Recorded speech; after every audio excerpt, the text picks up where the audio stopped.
But if rejection and disappointment and frustration hurts so much, and one of the things the younger generation struggles with is resilience, then every no is closer to a yes. Start getting turned on by no. Like there's a book called The Tools, Phil Stutz and Barry Michaels, and they have this exercise called the reversal of desire, where we're so scared of things and we get paralyzed, and you actually start craving the things you're most scared of. You're worried your boyfriend or girlfriend's going to cheat on you. Start like craving that happening, and like put your body in a place where it's going to be able to get through that. Like read the chapter. It really helped me. Like you're like visualizing kind of the worst that could happen. It's almost like cognitive behavioral therapy to kind of like play act and maybe, or like going through the worst case scenario and then realizing like you're going to survive that. Because so much of our fear is of fear.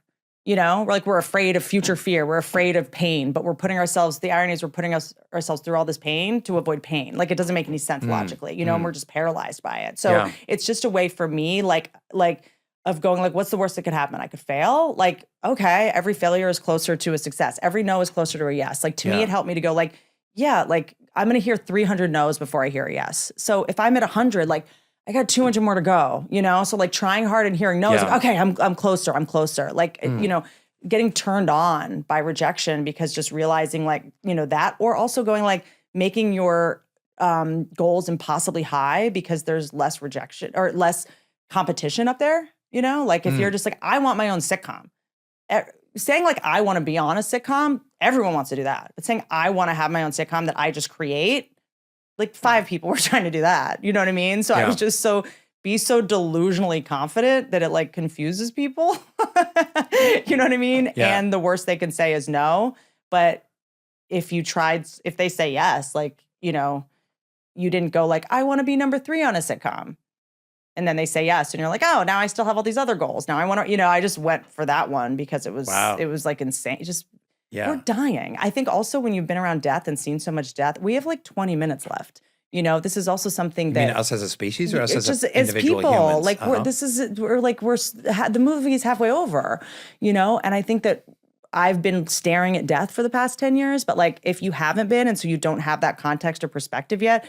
Also in the same book, The Tools, there is the deathbed exercise, which also helped me, which helps me with to get back to your like caring.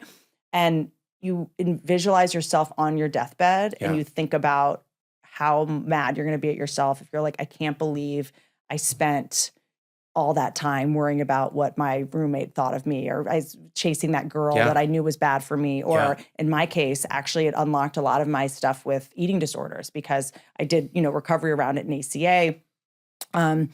But I went like, I am going to be so mad at myself if I go, I can't believe how much time I spent obsessing about food and calorie intake and like whether my thighs touched or not. And it like unlocked something in my brain, thinking on your deathbed, Yeah. And I think fear of not coming off cool, like no one's cool. I think it's really punk rock to try. I think it's really punk rock to, and that's what, when I said you were one of the cool kids, like to me, it was like, that's what you are to me. It's like, I think being positive and expecting something to work out is like radical. The Soul Boom Podcast. Subscribe now on YouTube, Spotify, Apple Podcasts, and wherever else you get your stupid podcasts.